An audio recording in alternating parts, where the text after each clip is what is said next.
Hello अस्सलाम वालेकुम। Welcome welcome to my channel doctors clinical studies.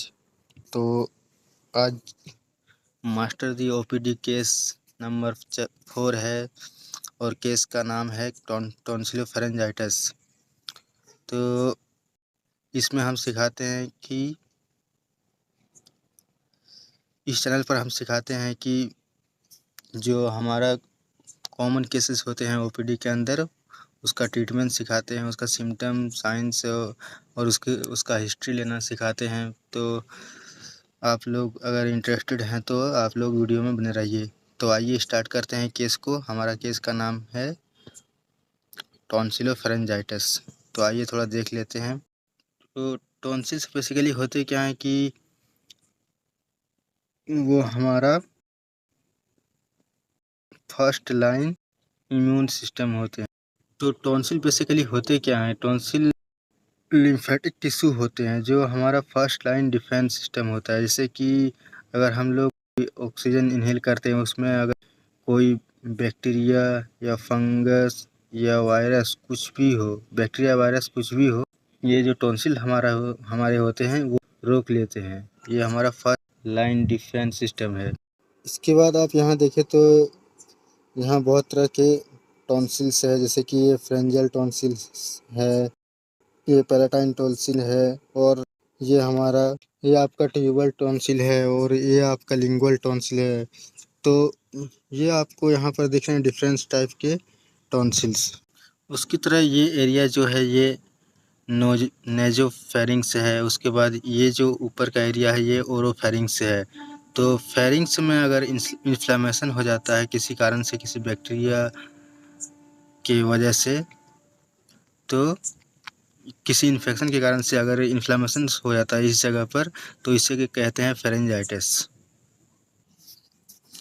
उसके बाद हम यहाँ देख रहे हैं जो मोस्ट कॉमनली इफेक्ट होते हैं वो कौन सा टॉन्सिल्स से इफेक्ट होता है, वो हमारा है पैलेटाइन टॉन्सिल्स। उसके बाद हम लोग टेस्ट करते हैं पेशेंट का, उसका मुंह खोल कर देखते हैं कि इस टॉन्सिल में कोई इन्फ्लेम तो नहीं है, टॉन्सिल वाली जगह पर इन्फ्लेमेशन तो कहीं नहीं है। और ये जो हमारा पीछे का एरिया है ये हमारा है फेरिंग्स। और इसी में अगर कोई पैथोजन या बैक्टीरिया या वायरस के कारण अगर इन्फ्लेमेशन हो जाए तो इसे फेरेंजाइटिस कहते हैं, जैसा कि मैंने आपको पहले बताया।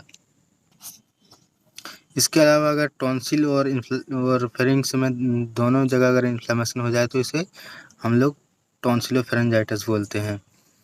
तो हमने देख लिया टॉन्सिलोफेरेंजाइटिस क्या होता है, तो उसके बाद हम लोग आगे बढ़ते हैं। इसके अलावा आपको एक चीज़ याद रखनी है कि जो 70 to 80% जो केसेस होता है वो होता है वायरस के कारण। तो बेसिकली कौन कौन सा वायरस होता है? एडिनो वायरस होता है, और हमारा दूसरा जो वायरस राइनो वायरस होता है, और इसके अलावा हमारा साइटोमेगाली वायरस होता है। इन सब के कारण से टॉन्सिलोफेरेंजाइटिस हो सकता है। और जो बाकी बचा 20% वो होता है बैक्टीरिया के कारण से।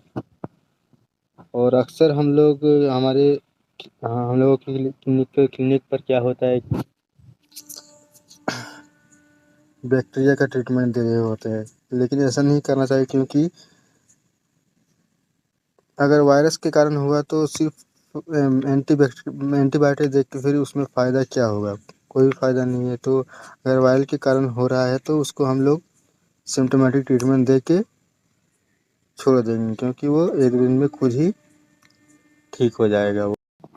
उसके बाद बैक्टीरिया के अंदर कौन सा बैक्टीरिया ये टॉन्सिलोफेरेंजाइटिस कराता है, वो है ग्रुप ए स्ट्रेप्टोकोकस। तो बेसिकली हमने दोनों चीज़ देख लिया कि वायरस और बैक्टीरिया के बारे में दोनों चीज़ पढ़ लिया।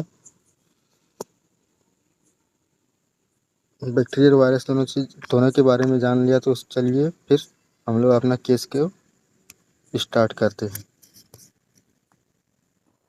तो सबसे पहले हम लोग देखते हैं चीफ कंप्लेंट, जो कि mister Sameem presents with a chief complaint of severe sore throat, difficulties, swelling and fever. तो हमारे पेशेंट को सीवियर सोर थ्रोट है और खाने-पीने में तकलीफ़ हो रही है। वो इसलिए हो रहा है क्योंकि टॉन्सिल में और फेरिंक्स में इन्फ्लेमेशन के कारण उसको खाने-पीने में दिक्कत हो रहा है और उसको बोलने में भी दिक्कत हो रहा है।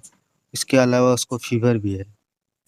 तो फिर आगे बढ़ते हैं, आगे देखते हैं हम लोग प्रेजेंटिंग कंप्लेंट में क्या पेशेंट का हमें दिख रहा है और क्या बोल रहे हैं, वो हम लोग फिर आगे डिस्कस करेंगे। इसके बाद हम लोग पेशेंट का डिटेल हिस्ट्री लेते हैं, क्योंकि जब तक आप डिटेल हिस्ट्री नहीं लेंगे तब तक आपको केस क्लियर नहीं होगा। केस आपको समझ में नहीं आएगा कि क्या इसको एक्चुअली क्या हुआ है, क्योंकि कई बार एक सिम्टम चेंज होने से पूरा का पूरा डिजीज चेंज हो जाता है। इसीलिए आपको हिस्ट्री बहुत अच्छे से लेना आना चाहिए। तो आइए देखते हैं। मिस्टर शमीम, अ 35 year old mail office worker. Mister Shamim है हमारे पास, जो कि एक ऑफिस वर्कर है और जो ऑफिस में काम करता है। Present to the out patient department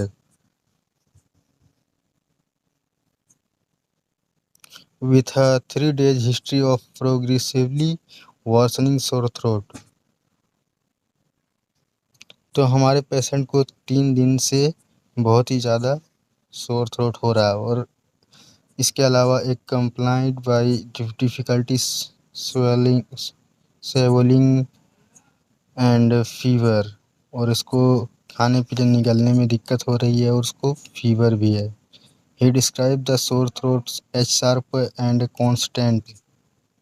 और वो बोल रहा है कि जो सोर थ्रोट है हमारा वो बहुत ही शार्प है और कांस्टेंट बना हुआ है, कंटिन्यूअस उसको शार्पनेस वाला पेन फील हो रहा है उसको गले में।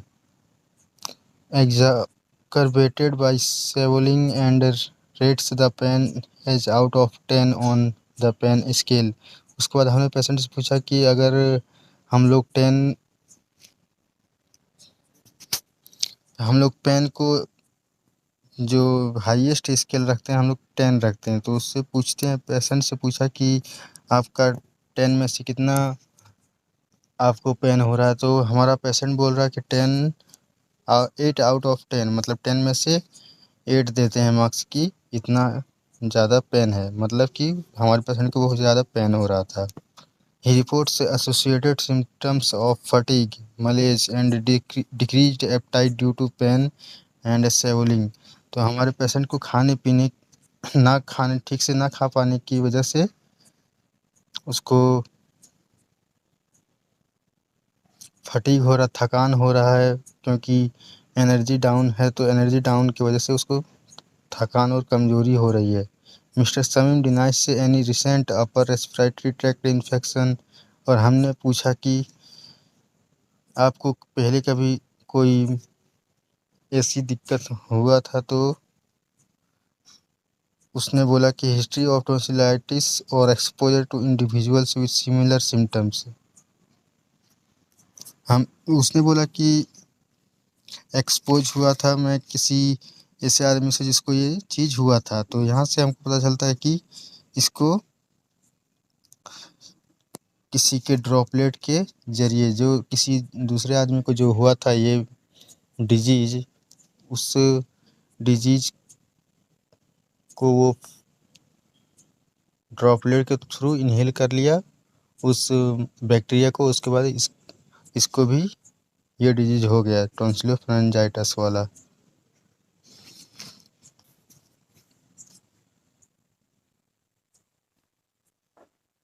It states that over-the-counter pain relievers have provided minimal relief। इसने खुद से पेन रिलीफ वाला मेडिकेशन यूज किया था, लेकिन उससे बहुत ज़्यादा आराम नहीं मिला इसको। There is no associated cough, shortness of breath, no